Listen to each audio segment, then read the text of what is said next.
this discussion I have with people in the Dreams program that might think, they're not going to get any value participating. Well, it's not just about you participating in our purpose that's going to give you value.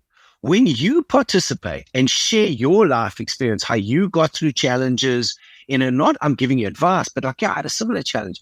You're actually enabling someone else as well to achieve what they want in their life. So there's this ecosystem and this reciprocity that happens, which is so, so powerful. And, people that truly engage get that. And then from a customer dynamic, there's definitely a piece of it where it's like, wow, this is a people-focused organization that really cares about their people.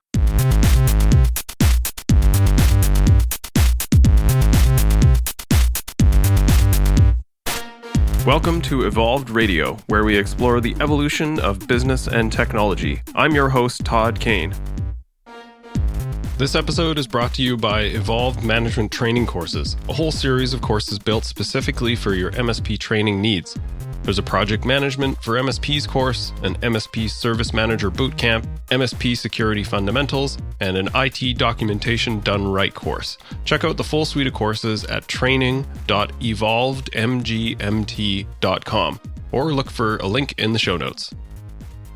On this episode of the Evolved Radio podcast, I'm speaking with Orrin Klopper, CEO of NetSurit, a veteran of the IT industry since 1997. Orrin shares his journey from high school to becoming a leading figure in the field.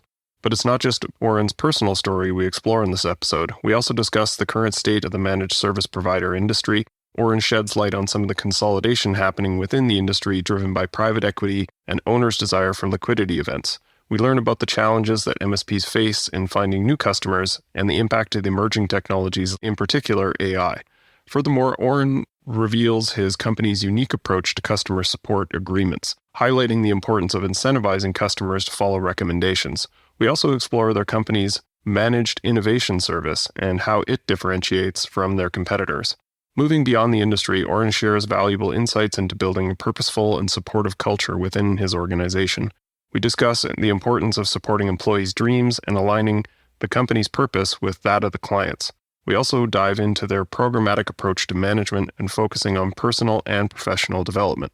Throughout the episode, Orrin emphasizes the significance of cultural alignment and its differentiation in the industry, where IT services are becoming increasingly commoditized. Join us in this episode as we explore the MSP industry and the power of supporting the dreams of the doers. Don't miss this valuable insights shared by Orrin, a true industry expert with a passion for growth and purpose. Orrin, welcome to the Evolved Radio podcast. Thanks so much, Todd. So we'll start where I usually do with entrepreneurial MSP owners is, how did you get into IT in the first place? My high school did not actually offer IT. To be honest, I wasn't a guy that was tinkering around with computers at school and at home. Well, I was actually in boarding school. So I wasn't really very exposed. But the other thing I realized at school as well was there were some teachers who just felt inspired me, and I felt like I really respected them. And I just saw my performance was at another level because of that.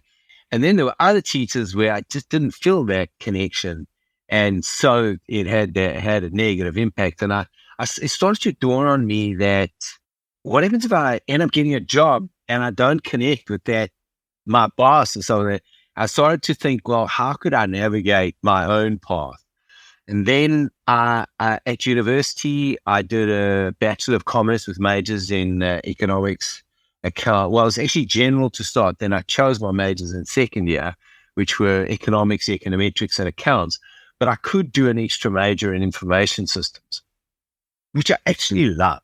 I really, really loved information systems because if you look at a commerce degree, the commerce degree I did, a lot of the subjects were boring. And they just want you to regurgitate stuff. And they didn't actually want you to think. There was some thinking in economics that I enjoyed. But if you look at the exams, it was all just regurgitating stuff. But information systems, there was real thinking required, which I loved. I don't think I was that good at it, though. Those guys that, the programming exams, we'd be given like 5 hours. I'd use all 5 hours. Okay? The really bright guys would walk out of there in 12 minutes, but I enjoyed it. And yeah, kudos to a very good friend I made at the time. He was doing an engineering degree. He'd already started engineering.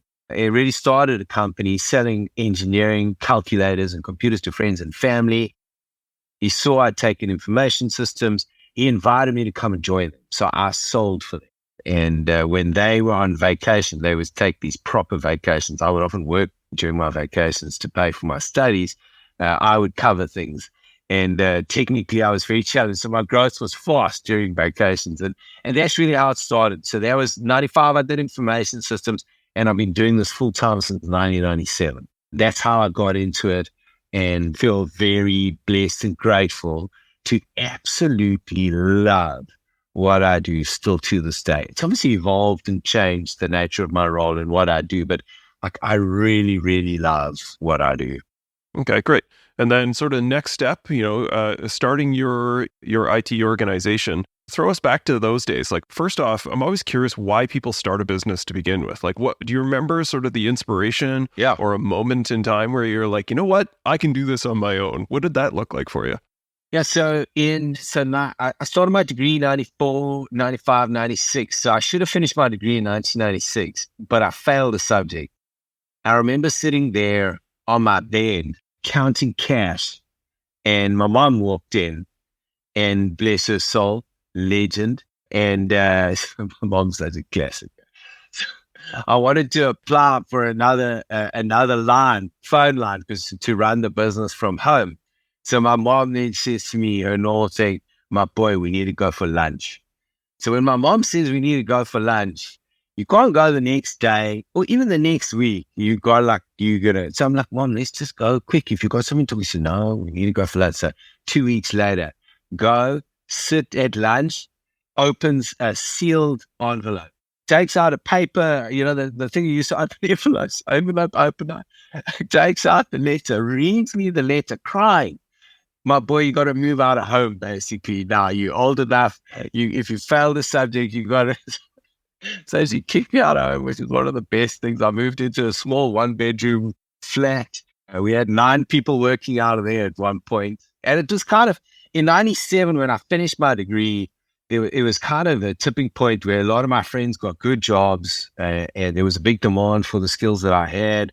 Yeah, I just managed through the partners I had right in the early days, and the people around me. It felt like something was happening.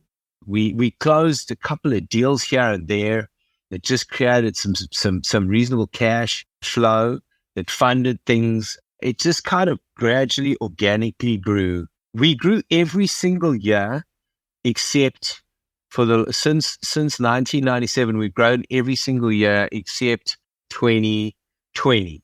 We shrank by 5%.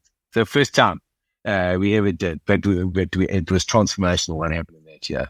It was a big part of our growth. So that's kind of, and then I think from a purpose and a meaning perspective, Todd, in that year of 1999, we started to see SMB, smaller, medium, entrepreneurial businesses that really needed technology. They were being taken advantage of, and they were being sold solutions that were not really appropriate for their size of business. And so the purpose of supporting the dreams of the doers was in its form created at that time, which we called enabling organizations through technology. It was longer than that, but essentially our purpose is exactly the same. And we saw that Y2K, people being ripped off of that, and that kind of was where our purpose came in. And then early 2000, we came up with an annuity model that had a reimbursement structure, that had a trust mechanism built into it that was very, very well received. And this saw us go through some really nice growth. Interesting. So can you expand a bit on that model? Is that still something that you guys use for your offering now, or was that more sort of point in time thing? We've got an evolved version of it. But at that point, so how it worked was, if you are a customer and you were paying us $5,000 a month as an example, okay? So that accrues now to $60,000 for the year. So one of the challenges we had was, if you do not take our recommendations as a customer and you just abuse our capped $5,000 support agreement, it's going to be very unprofitable for us. So we said, how do we incentivize this for you how do we incentivize the right behavior? So we said, if you take our recommendations and the average ends up being $4,000 a month, so you only use $48,000 of the support you paid $60 for, we will reimburse a portion of that $12,000. We'll give you $4,000 back. We'll give $4,000 back to at that time we assigned one engineer to it. We would give him $4,000 because we felt he was very key in the relationship, and then we would keep $4,000. And it was unbelievably well received. What it's evolved to today is we've come up, obviously the MSP space is a red ocean. There are 30,000 plus of us. And anybody that wants an MSP, they put it out anyway, or, they're going to get 10 people replying. So the core managed service offering is a very commoditized offering. And even the core managed security offering is a very commoditized offering. So the blue ocean we have created, which is very exciting, and we're really getting in front of a lot of customers around, is what we call our managed innovation service. So for $5,000 a month, I'm just using the same numbers just as an example, we will find $60,000 worth of ROI direct that you have to approve and sign off, okay? Or we carry on working until we do. And the key technologies we're leveraging there is the Office 365 technology stack, and then Power Platform, and then other elements in and around that ecosystem. Because what we found is organizations are investing in these tools and investing in this technology, but they have not really leveraged it to see the most optimal return. Yeah. Oh, that's great. So effectively kind of guaranteeing the value of their spend on IT by money back, or you get that value back in sort of the outputs that we provide for you. It's interesting because it's not an easy model to do at scale, like especially in a services-based industry. If you buy a product, say something that's $1,000 or something like that, and you're like, I don't think I got the value for this. Like, okay, you can return it, especially knowledge-based products or something like that. That's different than, I have sunk costs. We've been working here for 3 months. I've seen people do this where they guarantee you, if you don't like the services, we'll refund you after the first 3 months. But, that's a bit of a harrowing thing to do for a lot of organizations. I would say you guys are kind of taking that to the next level of, well, we're here until we find that $60K, right? Yeah. Yeah, no, and I'll be honest, Todd, when we initially rolled it out, there was some glazed looks in the team members' eyes. And it was 2 years in the make. It wasn't something that we just kind of flippantly did overnight. We did tons of customer interviews. We hired a professional UX research firm. We kind of went into great lengths.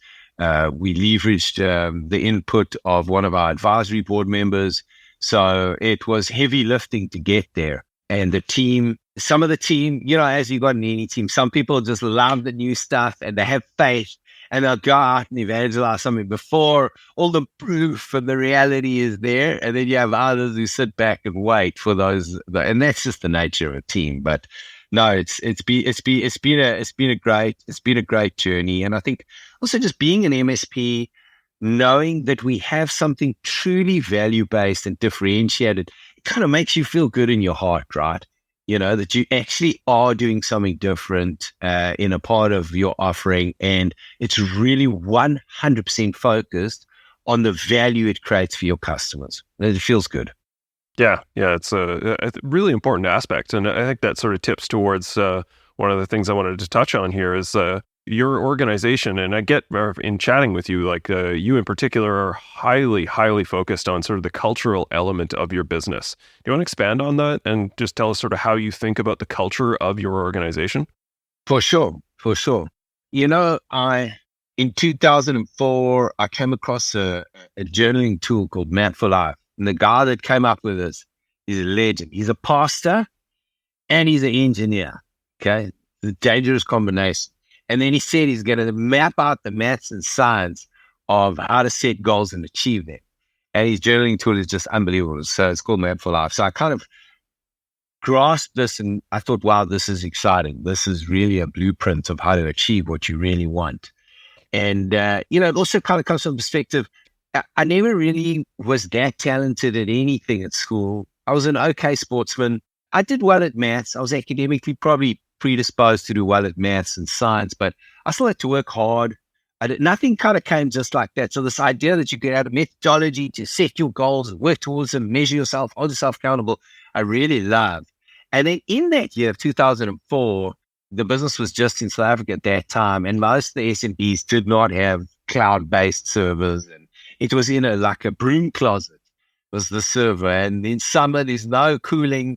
The server would overheat, it would crash. And we had one of our best engineers, actually in our New York team now, who would just go from one server crash to the next. And at that time, we didn't insist on branded, beautiful equipment with on-site warranties. We were the warranty, and he would just go. And this guy he is to this day, he's an absolute legend in a machine. He was sitting in front of his server, in front of the screen. And I got a call from one of my guys saying, Sean's sitting in front of the server. He's not typing. He's not talking. He's not answering his phone. And we don't know what's going on. He totally burnt out. So I realized at that point, if we're going to build something significant, we need to deeply think about the balance and our culture. And so that's kind of where the seed was really planted. And then in 2007, I attended a program at MIT where one of the lecturers mentioned a book called The Dream Manager. The actual guy's name's Cameron Herold. A really, really great guy. I know Cam, yeah. Yeah. He mentioned it in passing. He didn't go into it in great detail, but I took it down and I read it and I absolutely loved it. And it was just this case study about how, and we always aspired to this and thought about it, where your personal lives and your work lives are inextricably linked. And if you can create a safe space within the workplace culture where people can really think about and talk about what they really want in their lives, that is a very powerful force.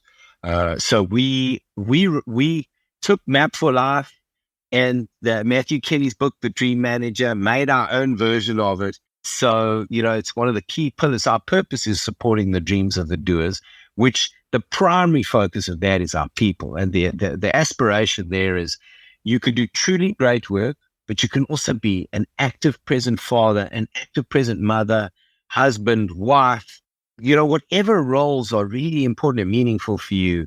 We want you to be present in those, but at the same time, do truly great work. So this dreams program, so we have out of about 330 people, I think we have about 300 dream books. Your dream book is your top 10 personal goals and dreams. And some of them might be work and some might not, and it's almost part of the fabric and the DNA and the operating system of how we operate the business. It lives in the line management relation. So if you were my line manager, we would want you to know what's in my dream book so that you can, in an authentic way, balancing my performance against that, support me in achieving that, and it's not do it, just support me in achieving it. And it's just been such a powerful way. We've got people in Poland, we've got people in the Philippines, we've got people in South Africa, we've got people in Mahwah, New Jersey, we've got people in Kenilworth, New Jersey, we've got people in Brooklyn, we've got people in Manhattan, and it's funny, something happens, Todd, when you share in an authentic way, is what you really want in your life with another human. There's something that happens. There's a connection that happens. And something to this day that I still try and check myself on is we assume we know someone. Yeah. Oh, I know that kind of guy, or I know that kind of girl, and then they tell you a little bit about their real story and what's really important to them. And it never, ever, it constantly inspires me, just to hear what people really, really, really want. So that's one of the key parts of our culture. And we leverage that in a way to create this glue that not only provides almost an invisible, elastic concrete to support the growth that we've doubled the business in the last 2 years. But what's interesting, because initially it came out of, we want this for our people. And then we saw how clearly great people results in great stuff for our customers. But what we've realized with our our acquisitive growth, where we're looking for other MSP entrepreneurs to join us on this journey, one of the most important things they're looking for is a home for their people. And so it's landing and resonating with them on that. But it's not for everybody. Some people hear it, Todd, and they're like, no, that's too much. You guys must just calm down, okay? Because it's a lot, right? We kind of like, people are sharing like what's going on in their personal lives, and we don't force it, but there's a level of vulnerability which some people, maybe that's just not what they want. And that's a part that I wanted to hit on, because like I've worked in several organizations that were very culturally attuned with these types of programs where it got in depth, where it was a programmatic approach in management to spend time detailing like, what is your life going to look like personally, professionally, all of these things. And the organization that I worked at, we were trained in career life planning, which is still sort of this methodology that I coach other people to work on. And it's funny because all of the organizations that I've been in that I think have been hugely successful always have this type of element. But, and it's not, I don't know how to qualify this. It's not that the organizations that don't do this won't be as successful, but I feel like this is, I think, the missing component to the other organizations that are a little sensitive around this. Like I've proposed these types of ideologies and these management frameworks for certain organizations. And there's naturally this sort of like, oh, that sounds like, I don't know, I'm kind of uncomfortable with this. Like, are people going to think this is stupid? And like technical people, like they don't want me digging around in their lives. Like they seem very resistant to it. And I'm not sure how much it is their own personal resistance versus like what they think the resistance that they'll get from their staff. Yeah. But I think that it is sort of a false assumption that that people don't want this, right? I think people are tentative. They don't really understand it. But once you give them a taste of this and people start going through these types of programs, it is absolutely transformational. And I think the key part, especially to the people that you want, right? Like this is how you really identify people that will create sort of a solid performance culture, right? Yeah. No, that's it. So like we had this guy now, Jonathan Costa's his name. Man, he just grew. Like he's one of those guys that came in as a tier 1 entry level. And he ended up being one of our best architects. And he's gifted. And so he just passed exam after exam. He ended up leaving, and he just got our culture. He was so entrenched. He ended up leaving, and on the most amazing terms. I think he'd been with us for like 10 years. And he just came back last month. Nobody told me. I just saw the post on LinkedIn, and I was like, "Dad, what?" And you can see how long ago the post was done. And I was like, "No way!" So I reached out to him. I was like, "Dude, that's amazing." So that's the thing. If this culture resonates with you, I can't even tell you, I reckon we've probably had like 30 to 40 boomerangs of people that leave and then come back, and so it fits. If it fits and it resonates, it literally, I think it just creates an optimum level of engagement and performance that it just feels very real, So yeah, and people that it doesn't really resonate, or they don't connect as much, that might result in them wanting to move on, or there's not as much glue keeping them there, So no, there's definitely a piece of it which is self-regulating. Yeah.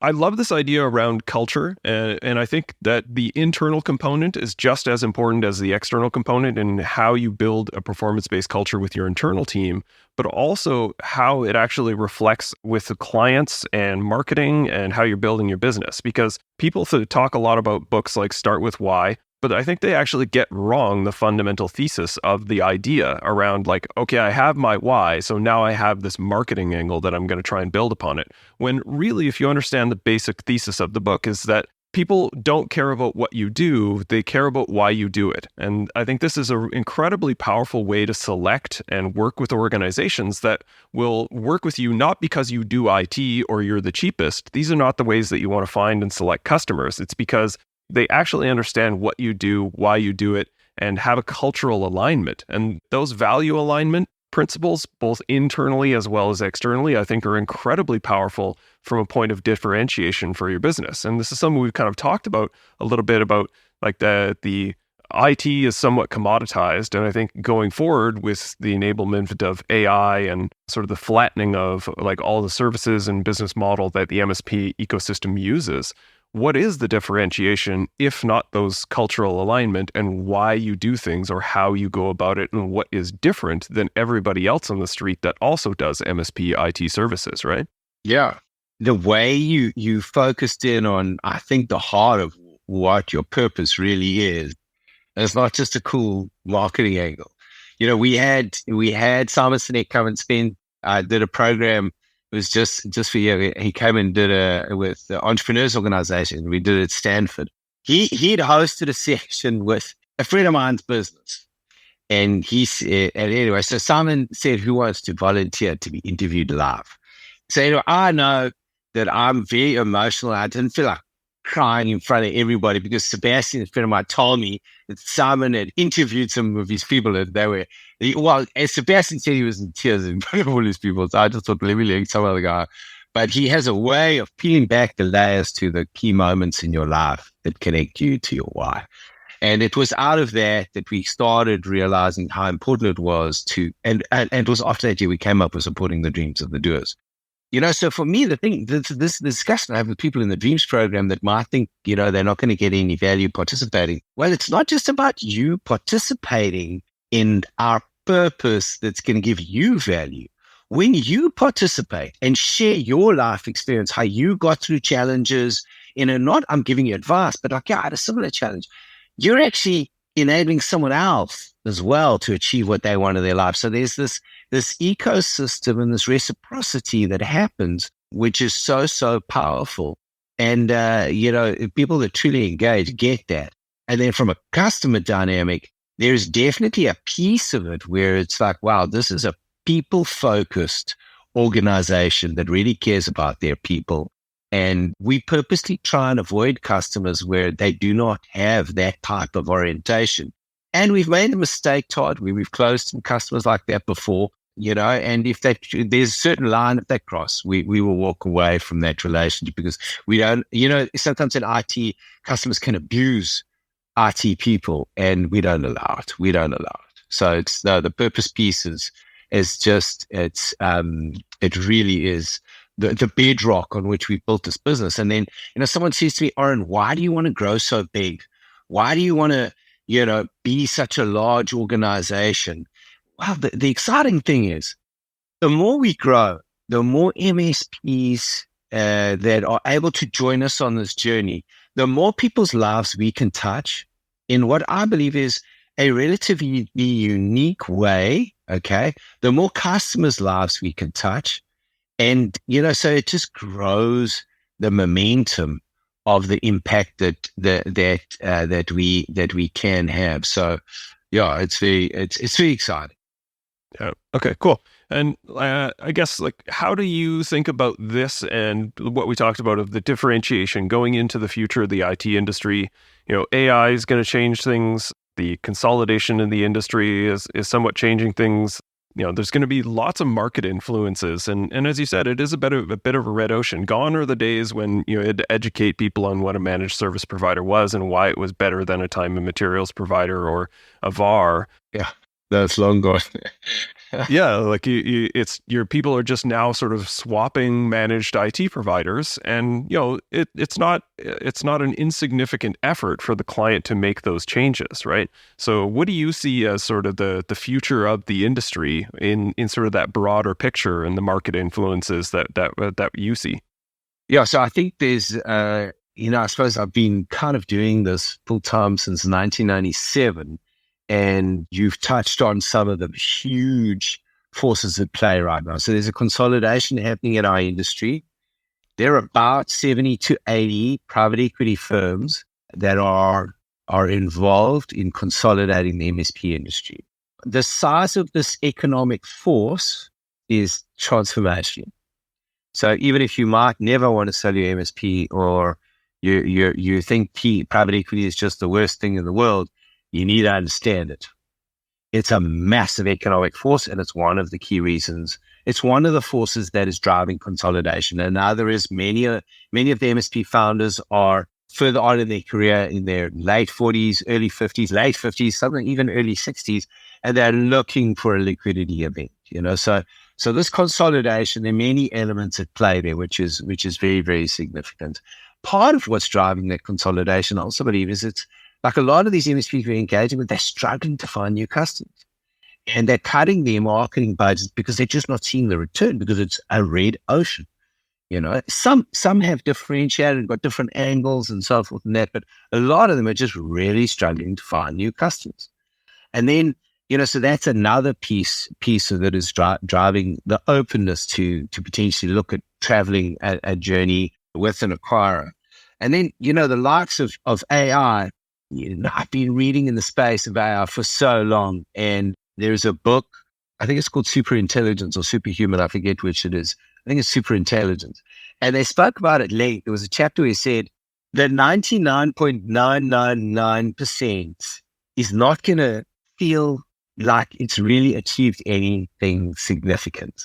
And then 99.99999, suddenly it just tips. So that's coming. Yep. There's no doubt about it. It's going to impact our space. And what we are doing is we've embraced it in our Innovate offering. So it's part of how we're achieving this ROI, leveraging it in various industries and so forth. But it's coming. It's coming. I think in my time, it's going to be the single greatest disruptor.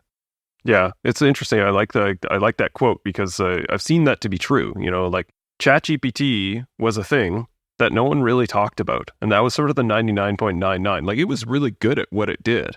But then you got to like ChatGPT 3 and everyone's like, wow, this thing's pretty capable. Like this is amazing. And then you went ChatGPT 4 and then it's just like everyone's head cracked open. Like it was the best thing since sliced bread overnight, right? You're right. Like it's sort of interesting. It's interesting. And then it's earth shattering, right? Like it just overnight. Yeah. Yeah.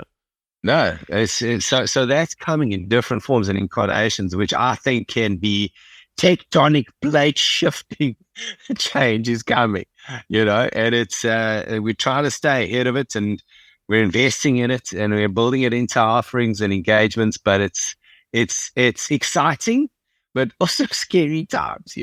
As an entrepreneur, Right. Yeah. I've always been paranoid, and in a healthy way. But my paranoia seems a bit amplified on this front. Yeah, that's amazing. All right, so this has been great, Orrin. I really appreciate your perspective. I love your philosophy on culture, and I think obviously it's certainly working for you guys. You guys have seen this sort of continued growth and then meteoric growth, and definitely seem on the right track. And really appreciate your inputs. I'll share your links to you and so people can reach out to you. But any sort of parting words of wisdom or asks of the audience, or if people would like to connect to you, where is the best channel that they reach out to you on? Yeah, reach out on LinkedIn. It's probably the easiest. But yeah, we share very openly. I think any discussion I ever have with another MSP owner, I'm looking to be as open as I possibly can. We've made so many mistakes. And I love sharing those mistakes, because if one person can learn from some costly mistakes we did, then it just makes it even more worthwhile. So yeah, we love talking to other MSP owners, and reach out. Yeah, happy to have a discussion. And Todd, thanks. Yeah, just really great discussion. Awesome. Appreciate your time, Orrin. Part of the MSP Radio Network.